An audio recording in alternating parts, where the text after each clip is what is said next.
গৃহশিক্ষক YouTube চ্যানেলে সকল ছাত্রছাত্রীদের জানাই শুভকামনা।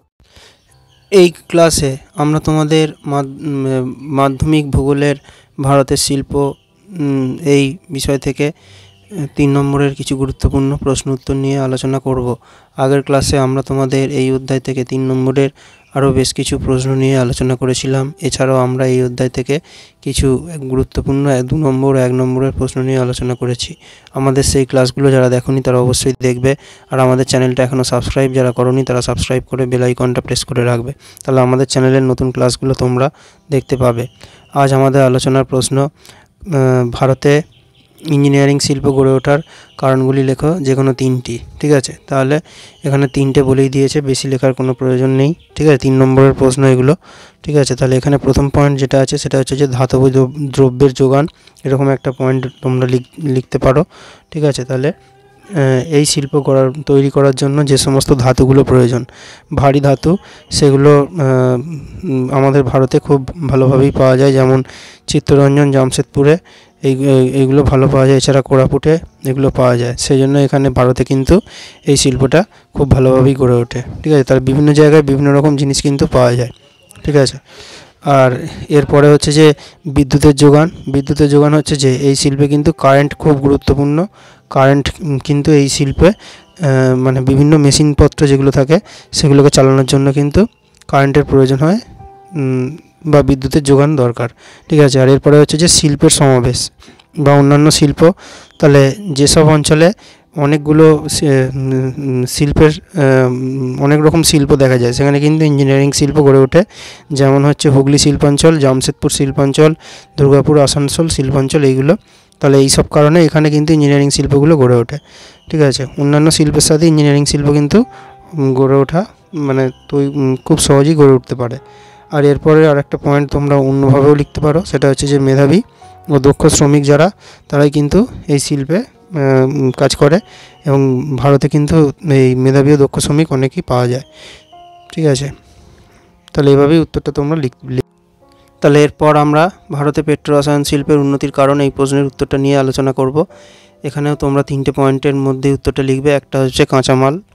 তাহলে কি, এই শিল্প তৈরি হওয়ার জন্য যে কাঁচামালগুলো প্রয়োজন সেগুলো ভারতে কিন্তু খুব ভালোভাবেই পাওয়া যায়। ঠিক আছে, যেমন হচ্ছে যে গুজরাট আর মহারাষ্ট্র, এই দুটো রাজ্যে তেল কিন্তু তোলা হয়। ঠিক আছে, আর এই যেখানে তেল তোলা হয় তার তেল শোধনাগারে সরাসরি চলে যায়, আর এবং তা থেকে পেট্রো রসায়ন শিল্পের কাঁচামালগুলো কিন্তু পাওয়া যায়। ঠিক আছে, আর এরপরে কি, এখানেও কিন্তু বন্দরটা কি, এই গুজরাট, মহারাষ্ট্র, এই যে জায়গাগুলো এখানে কিন্তু সমুদ্র বন্দর আছে। ঠিক আছে, এইগুলো দিয়ে, এই বন্দরগুলোর মধ্যে দিয়ে বিদেশ থেকে তেল আসে, আর আমাদের দেশ থেকে কিছু পেট্রো রসায়ন শিল্পজাত যে সমস্ত জিনিস সেগুলো কিন্তু অন্য দেশে পাঠানো হয়। তাহলে বন্দর একটা কিন্তু খুব গুরুত্বপূর্ণ।